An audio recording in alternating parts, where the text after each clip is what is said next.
Hello, and welcome to the section of your introduction entitled Core Principles, although we could probably call it the boring bits that will save you and us a lot of bother.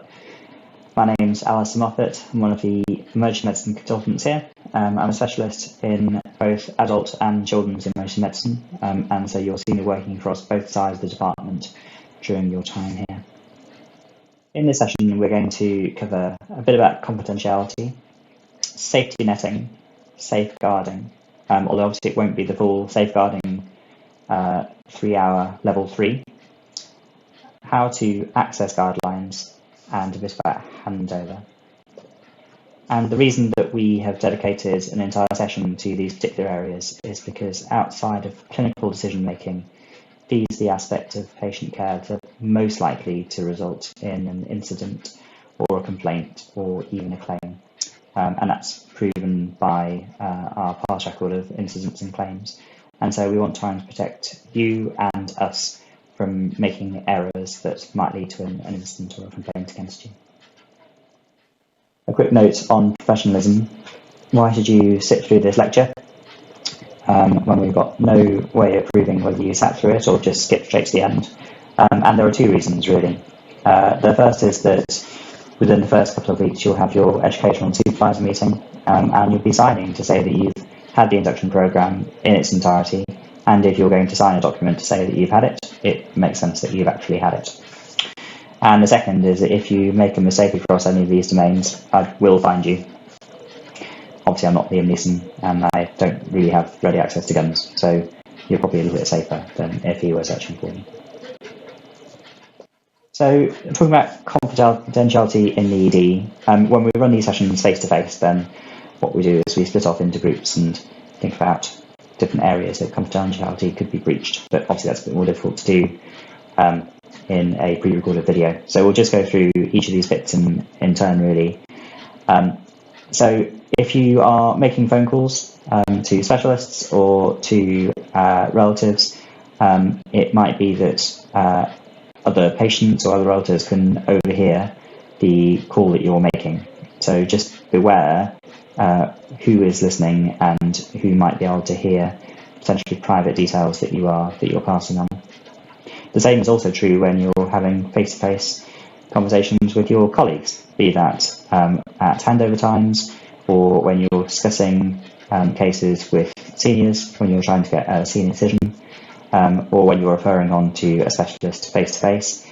Just beware that conversations can carry and potentially private information can be spread, and the patient may not want that information to be shared. And we have had complaints over the last year where private information has been overheard and patients have been unhappy about that. There's a lot of information that is shared on computers, and that information is all displayed on screen, and that there is every possibility that there will be somebody behind you, somebody walking past you, who may be able to see the information that you have on the screen. So when you have finished typing or doing an e-referral or requesting an investigation, just think about what information you have on screen and tapping off if you no longer need the screen open. And the final point should seem fairly straightforward, but information shared on social media is obviously not private.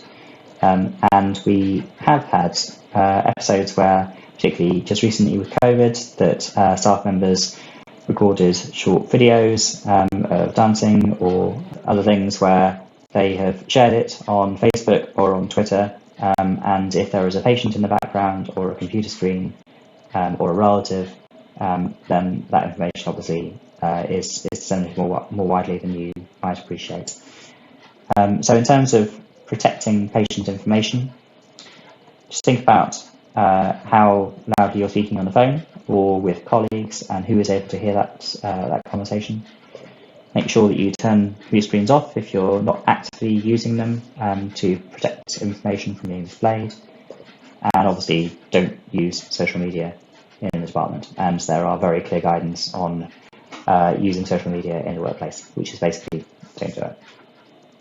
So when can you share information about your patient? Well, if the patient consents, then of course that makes sense. So you need to ask the patient whether they're happy for you to share their information outside of someone who is directly providing responsibility for their care. Obviously, you don't need to ask for consent if you are referring a patient to a specialty.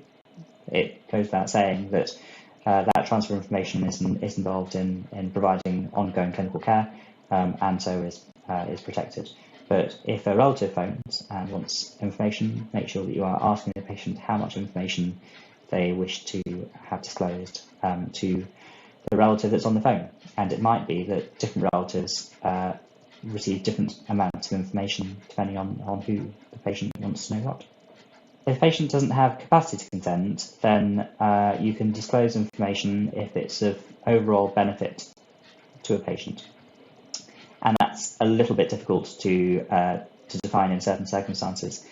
There are a couple of fairly specific examples, though. So a disclosure that's required by law, so that is where a member of the public is at risk, and we'll talk a little bit about a couple of those examples in a moment, or if disclosure can be justified in the public interest, the same principle applies.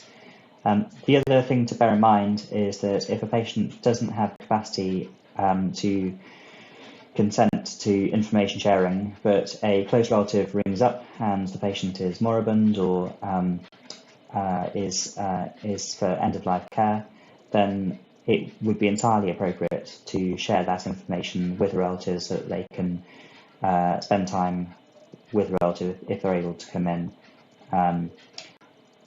as part of sort of good compassionate care, which is what we look to deliver across the board. And if you aren't sure what you can share, then ask. Ask the senior that's in charge of your area, and that's particularly true if a police officer is coming asking for information, because there are clear requirements that the police would need to go through if we are to disclose personal information to them. One topic that comes up quite a lot is what should we do about an adult who might be at risk of harm. So these would be safeguarding type concerns, and they may not want to share information or to release information to statutory services. So you should obviously ask for consent before disclosing personal information if disclosure is not required by law and if it's practical to do so. And this is advice that comes directly from the GMC, the General Medical Council. And if a patient says no, they do not want to share that information, then there are a few things that are worth going through. So exploring their reasons, understanding why they don't want that information sharing.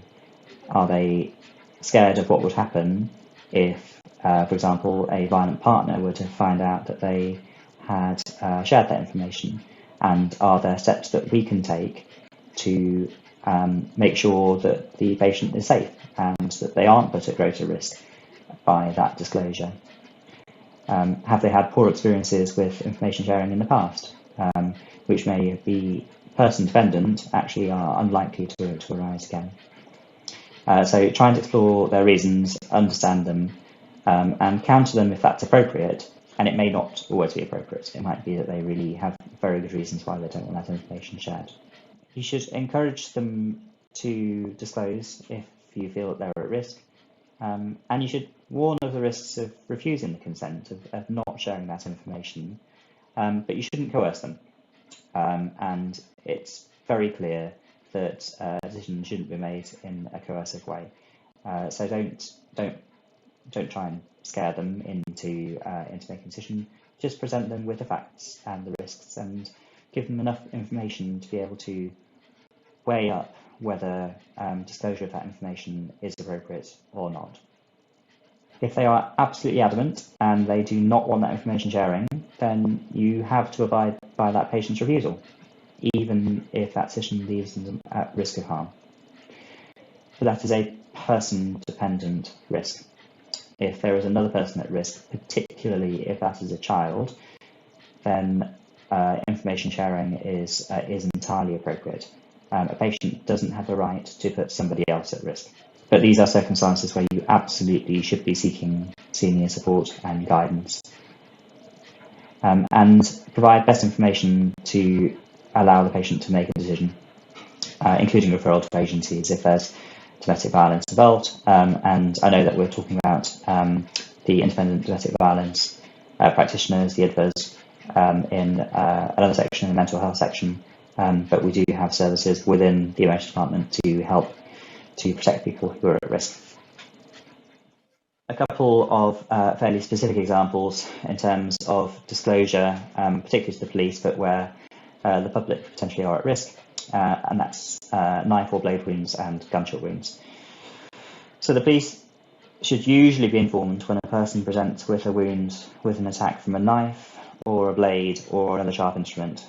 There was a bit of a thing a few years ago about a whole load of clear knife injuries being described as screwdriver injuries.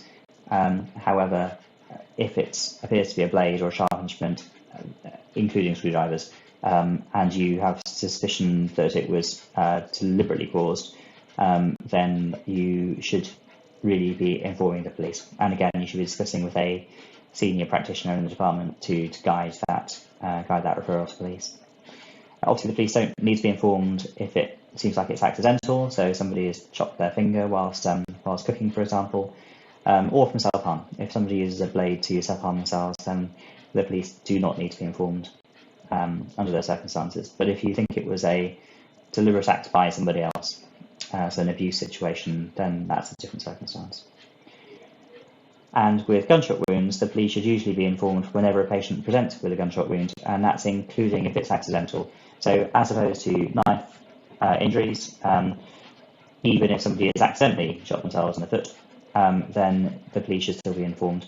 And that's not necessarily due to risk to the public, but it's to do with gun licensing law, because if somebody has accidentally injured themselves with a gun, they really should be looking at whether they should have a gun. So any kind of ballistic wound whatsoever, the police should be informed, and again, discuss with the senior in charge of your area. Driving is a complicated situation. So there are a number of medical conditions that can impair somebody's fitness to drive, and their ability to drive is also dependent on the kind of license that they have, be that a standard car license or whether they have a PCV or an LGV license or a bus or a lorry license. So there are circumstances where they legally must inform the DVLA. If you think that they are going to go and drive later, even after you've told them that they can't drive and they have to inform the DVLA, you can advise them that if they continue to drive, then you might be obliged to inform the DVLA in confidence, and please document this conversation that you have in the medical notes. If a patient's incapable of understanding the information they give you, so for example, elderly patients with dementia who don't have the short-term recall to be able to remember the conversation that you've had, but you feel that they are unfit to drive from, for example, a TIA or a similar condition, then you should inform the TVLA because they may not be able to. So you should do that as soon as is practicable. And if you become aware that a patient is driving and you think that that puts others at risk of death or serious harm, then you should contact the TVLA promptly. You should inform the patient that you're going to do so, and you should document that conversation in the clinical notes.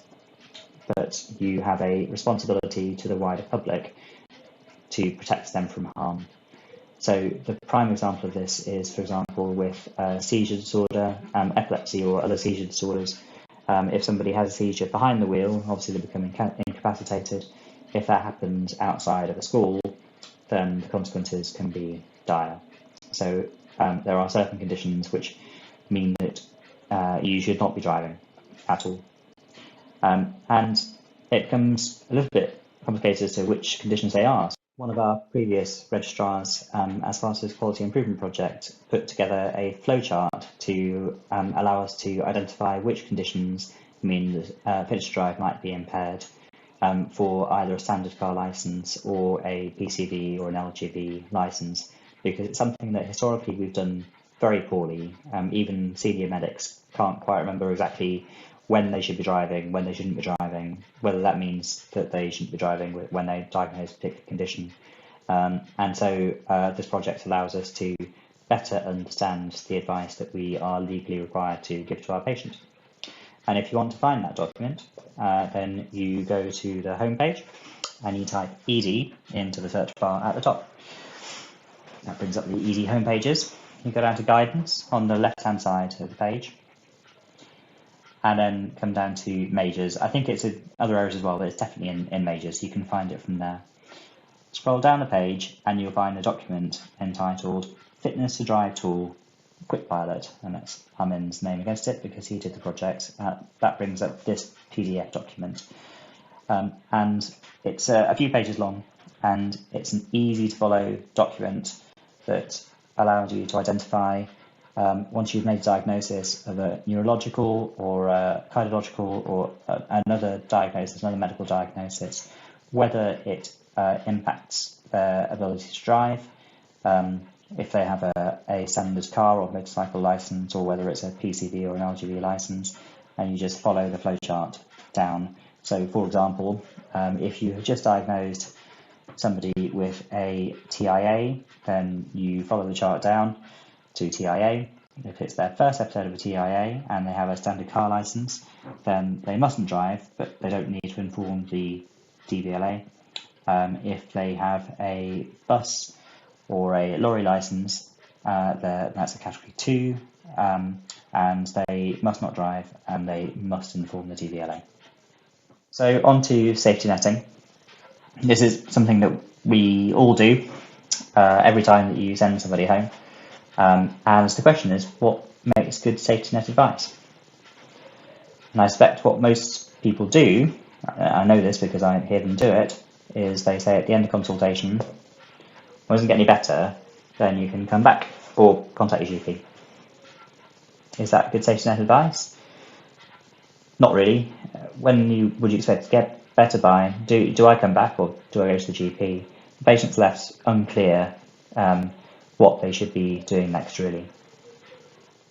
Good quality safety netting advice is vital when we're sending patients home, because we get diagnoses wrong quite a lot.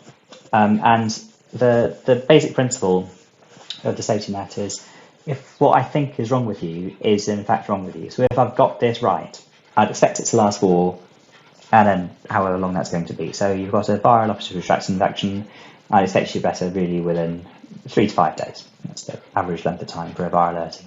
Or a gastroenteritis, your vomiting might take 48, 72 hours to settle down. Diarrhea might take up to 2 weeks, but it shouldn't really last much longer than that. If it's lasting for longer than that, have you got the diagnosis wrong? And should they be seeking advice because you've got the diagnosis wrong? So is there a sore throat, or is there a hoarse voice down to a laryngeal tumour that hasn't got better after 3 days and may well require further assessment? So you should be listing how long you'd expect it to go on for, and when you'd expect it to have resolved by. You should tell them what symptoms they should expect. So with a virality, they should expect to have a sore throat and a cough, potentially a bit of nasal congestion, potentially some conjunctivitis, probably a fever, and feel generally washed out. If they've got a broken arm, then will they be able to manage at home? You should be assessing to see whether they are going to be able to cope with the medical condition or traumatic condition that you're sending them home with. You should identify red flag symptoms that, if they develop, mean that they should definitely be coming back. So if someone has a bit of non-specific chest pain, we've done a troponin, a pair of troponins, and they've come back normal, and their ECG was normal, and they're being sent home as being a low risk chest pain. If their chest pain comes back, and it's typically cardiac, central crushing, and potentially radiating to the jaw or to an arm, and it's lasting for more than 5 minutes, that's potentially a bit of a worry. If they've got angina symptoms, and you think it was just an angina attack, if their angina is lasting for longer than 5 minutes, having had a puff of their GTN, again, that's a bit of a worry. So you should be identifying particular symptoms which they should be worried about, which require further medical attention or ringing for an ambulance. All patients should have an information leaflet about their condition. Now, I absolutely appreciate that we do not have information leaflets about every single condition that presents to the emergency department. So if there are information leaflets that have been produced, then they are available on our public-facing website, so members of the public can download them without even having come to the hospital for you to give it to them, but they're also available on our ED pages as well. We should also ideally be giving them a copy of their discharge summary with some plain English language description on it. That is good practice. So as you discharge a patient, you should be writing down in there the advice that you have given them, and when they should be seeking further medical attention, or what you would like the GP to do if you're asking the GP to follow up. And you should ask them if they have any questions, and give them time to think and come up with questions, because they may not be able to come up with something in the 5 seconds that you've allowed them. So allow them time to digest the information that you've given them, and to think of questions that they would like answered, and direct them to resources if they think of questions after they've gone home. So there are various excellent medical websites. Patient.co.uk is a prime example of that contains a wide range of clinical conditions, and you're able to answer questions that patients may have when they go home. And of course, you should document all of that in the notes, because writing down home with advice leaves you open to a little bit of difficulty if a complaint comes back, or if the patient deteriorates, or if the patient dies, and the coroner will say, well, what advice, doctor, did you give this patient? And if you haven't written down what advice you gave, then you're on a hiding to nothing, because they'll say, well, can you prove that? So please write down the advice that you are giving to that patient, so that you can protect yourself if things start to deteriorate.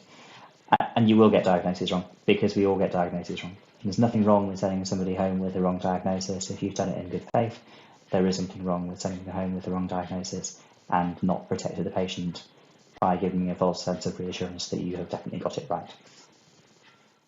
Safeguarding. So obviously in this lecture there is not enough time to consider everything that you need to know. So we're going to go over your responsibilities. You need to complete your mandatory training. That's for everything, not just for safeguarding, but you definitely need to complete your safeguarding mandatory training.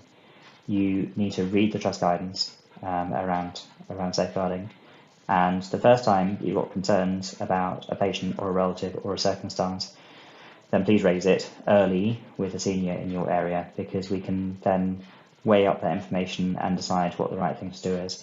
And the worst thing that we can do is come to a situation late, or not be made aware of a situation and a patient comes to harm because of that. So if you have concerns or something doesn't seem quite right, and you're worried about a safeguarding issue, then please raise it with the senior decision maker in your area, so that we can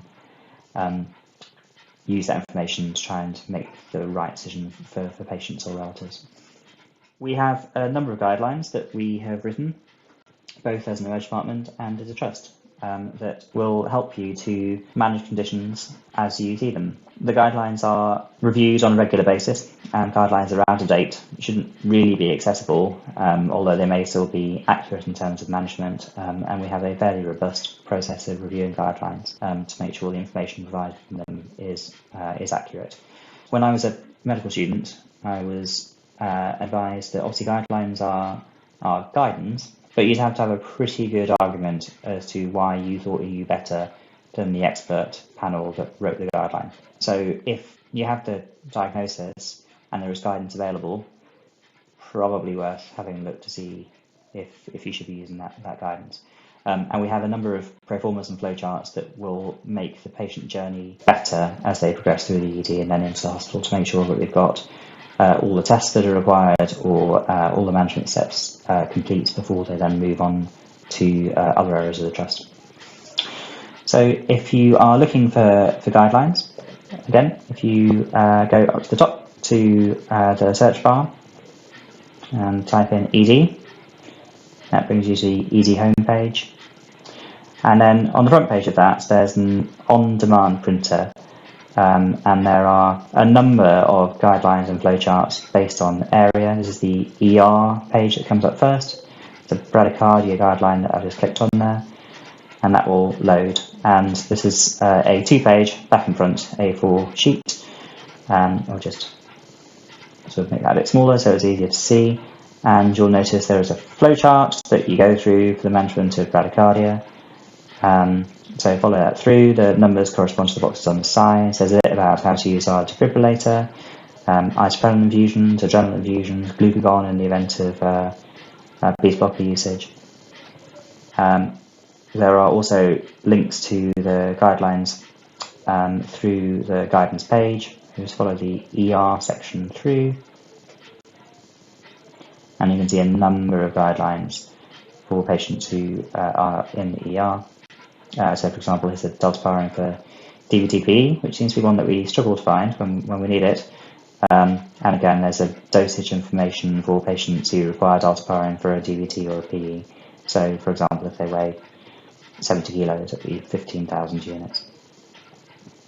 Those are ED-specific guidelines and some trust guidelines as well. For trust-wide guidelines, if you click on the red button, the clinical guidelines on the home page, then you can type into the search box, and that will bring up a guideline for what you're looking for. So we'll look for hyperkalemia here, and open the hyperkalemia guideline, just bring that up to full size, and you can scroll down through that document, and again there is a flowchart within this document as to what you should be doing in the event of identifying hyperkalemia and the treatments that we should be offering. So the trust red box isn't particularly intuitive, and sometimes you need to try a combination of words or a different word to try and find the document that you need.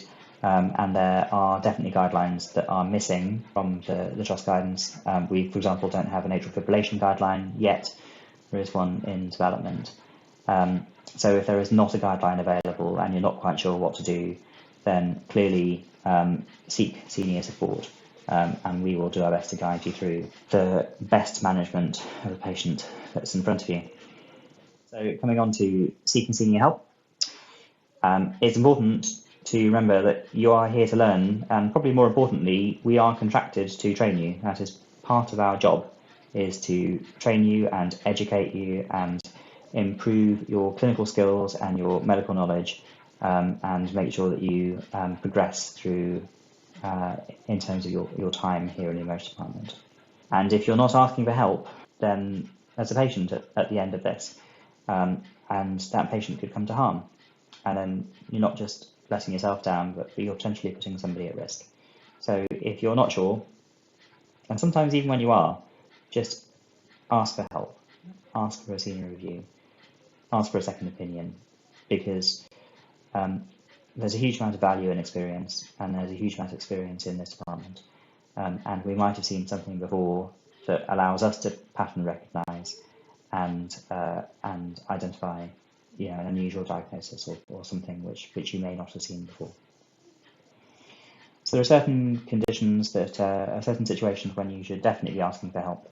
So you can ask for help anytime of the day or night. So there are consultants here from 8 in the morning until at least 1 in the morning, and normally later, because we have an on-call system and the consultant isn't often away by 1 o'clock, depending on how the department is. And even when there's not a consultant here, we have senior registrars who are here 24 hours a day. So if you are not sure, there is somebody senior to ask. And if they're not sure, then there's a consultant on call, so you can contact them. You should definitely ask for help if you're stuck and you're not quite sure what to do next, in terms of investigations, in terms of treatment, in terms of referral. So if you're not sure, ask. If your patient is really sick or unstable, tell someone. We want to know about that. We, of course, will keep an eye on the department. We'll have a look at the patients that have got high EWS scores. But a heads up to say, this patient is not well, I'm worried about them. And if there's a procedure that's required that you haven't done before, don't just do it. Ask for support. And we may well say, yeah, of course, crack on. We'll watch you do it. We'll do it as a docs, if that's appropriate. So we're not going to take opportunities away if you are keen to learn and do, but we prefer not to find out after the event that you have, managed to impale somebody's liver because you weren't quite sure how to do it chest drain. So if it's something you've not done before, then come and speak to us. If you haven't come across a particular presentation before, again, it's probably worth just asking. There will be some that we haven't. There are always new conditions that come through, or conditions where we're not quite sure what's going on. One of the challenges, it's definitely a fun challenge of emergency medicine, is that we're quite time poor and information light. So we don't have a lot of time to be able to make diagnoses, and often we have very, very limited information at that early stage. So sometimes it is unclear what is causing the presenting complaint the patient has come in with, and we can best guess and we can treat. But if you aren't quite sure, you haven't come across a presentation before, then come and have a chat to us, and we will try and guide you through. And in terms of timings, we would like everybody to have a clear plan at 2.5 hours, because that gives an hour and a half to have them on the bed list and try and find a bed available, and we still try and get patients out before 4 hours, because we are measured against that as a metric. So if you haven't got a clear plan at 150 minutes, then we'd like you to be asking. Obviously, this is a busy department with lots of patients coming through. Sometimes there are long waits to be seen, and so the patient won't even be seen at 150 minutes. But whilst there is flow, and we are seeing patients quickly, then that's the kind of time point where we would be saying what's going on. And we'll start to harass you at 150 minutes saying what's the plan, what you're planning to do. And it's not just us, the flow coordinators will equally want to know what's going on with your patient once they're getting towards that sort of a timescale. In your first couple of weeks working with us, we want to know about every patient that you see, and come and speak to us before you go in as well, because we are trying to make sure we know about every single patient that's in the majors areas, and ER in particular, be that blue or red majors. And we will hopefully have an idea of what we think might be going on, and we'll be able to steer you in that direction. Now, if the history turns out to be completely different to what the assessment team found, then there's nothing wrong with changing course. There's nothing wrong with saying, actually, I don't think this is ureteric colic. I'm much more concerned that this is aortic aneurysm, for example. So if it doesn't seem quite right, then that's fine. Changing course is not a problem, even if they've had a senior review beforehand. If you think that diagnosis is incorrect, then challenge it, because you'll have taken a full history, whereas we might have only had a couple of words with the patient. Obviously, after every patient you see, they really should be senior reviewed in the majors area. And a lot of the time we will come and see the patient. We'll ask a couple of questions just to make sure that we've got the history clear in our heads. We may examine the patient. That's not a criticism of you at all. It's an opportunity for us to ensure that your examination skills are where we'd like them to be, and make sure that we've got a proper understanding of what is going on with the patient. So after every patient you see in majors, and in the first couple of weeks before every patient you see, actually a lot of the time we'll say at handover, come and speak to us before you go into the patient, even after those 2 weeks. And the final time is when things are starting to go a bit wrong. So if your patient's not happy with the plan that you've made, then come and ask, because somebody senior going in, re-clarifying, checking that the plan you made was correct, which it probably will be, might just head off a complaint. And certainly it would be easier to answer a complaint if a senior review has been made and has been involved before the patient sort of puts that complaint in. And if your patient is trying to self-discharge, it is important to assess their capacity, and again that will come up in the mental health and capacity session that will be running alongside this. So making sure the patient's got capacity to self-discharge, and just making sure that that's the right thing to do, trying to challenge that if you feel that the patient is putting you at risk. So involving a senior under those circumstances would be very sensible, and we would strongly encourage you to do so. Handover is undoubtedly one of the most critical times as patients progress through the emergency department. And Dr. Jay Banerjee, who's one of our senior consultants here, has a phrase that cock-ups always occur at handover, and that is true. Because The information transit from one person to the next allows for misunderstandings or dropped information, or somebody just not listening, and there is undoubtedly a risk that occurs the more times that information is handed over.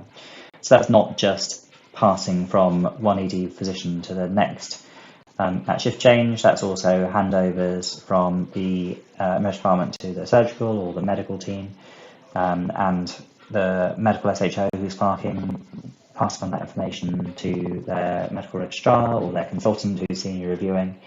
That information can easily be confused or lost. We have a few basic requirements that occur in our emergency department, and the first is that every patient in the department should have a responsible clinician assigned to them. So if they've been seen and they've been assessed by a clinician, they should have a clinician's name next to them who is in the department. And they might be on their break, but they should be findable. So at the end of your shift, if you, at the point where you're ready to go home, you must ensure that your patient has a name of someone who the nurses can contact if they require treatment or if their EWS is starting to go off. A lot of the time, that will be the senior who is running an area. So at the morning handover, we will typically take handover for all the patients that have been seen overnight, and it will be the senior that's running the area whose name is against them, thus allowing the new starting junior doctors to carry on and see the patients that have arrived in the meantime.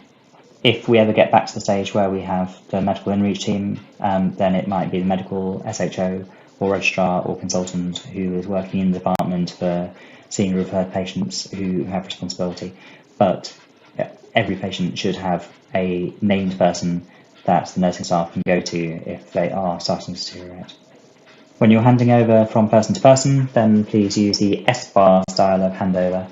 And for those that haven't used S-bar before, it's fairly straightforward. Situation, background, assessment and response.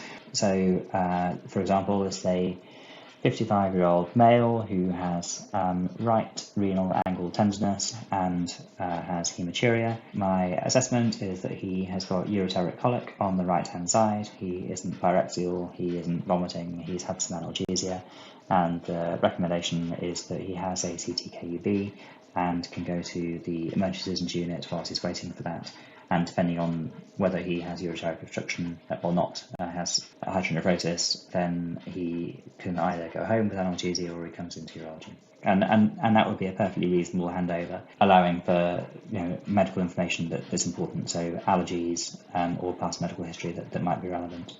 And at the back of the paper notes, there is an S-bar handover section in that bit that the stickers go into. You'll see that when you start. And there is the opportunity to document that handover in that S-bar section.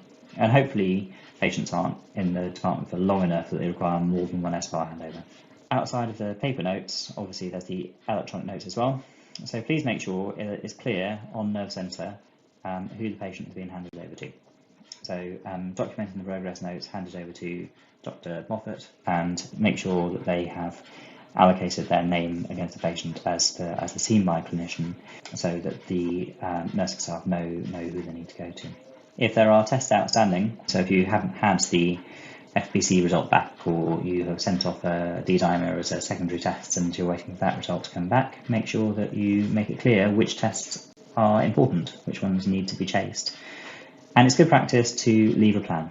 So if the patient is awaiting a CT head, and you know that if the CT head is clear, then the patient can go home because they have an adult with them and they are safe to be at home, assuming they've not got intracranial injury. Then document in the notes, awaiting CT head. If CT head shows no intracranial injury requiring admission or neurosurgical intervention, then the patient can go home into the care of their husband or whoever it's going to be. And please make sure that's documented in the notes as well. And tell your patient. Nothing more frustrating as a patient than not knowing what is going on. And it's all too common an occurrence. I've got family members that have been in the hospital, and you ring them up and say, how's it going? What's the plan? And they say, I've got no idea. The doctor came to see me 3 hours ago and they've not come back, and I don't know what's happening. I don't even know if I'm going going home or coming in yet. So when you have come up with a plan, let the patient know, because it's common courtesy, really. So if you do have any questions at all about this session, then feel free to ask any of the consultants on shift when you start. So if you're not quite sure, just ask is the general advice. Okay, so in summary, in this talk, we have talked about confidentiality. Think about it. Think about the information that you're sharing and whom you're sharing it with. Thinking about the information that you have on screen, and just making sure that you think about whether the patient would want that information shared with whoever. Safety net, safely. Patients who are going home need a safety net, because we will get diagnoses wrong. That's okay, as long as it's done in good faith. What is not okay is sending a patient home without the protection of an adequate safety net. So how long you expect to go on for, what features would have you worried, when they should be seeking further medical attention, and make sure they've got some written advice to go home with as well, if at all possible. Safeguarding is everybody's responsibility. You all know that, but it's important to restate that as much as possible. And you'll have specific safeguarding training, of course, when you start. And please hand over carefully and thoroughly in an SBAR format, writing that down in the SBAR section of the notes that has been specifically designed for handover, and make sure it's done on Nerve Centre as well. So make sure that every patient has a responsible clinician who is actually there, who can be contacted if things start to change. Thank you very much. I hope this wasn't too dull for you. It's definitely an important session to do, because we know that these are significant risks that we're trying to mitigate against. And I will see you all on the shop floor.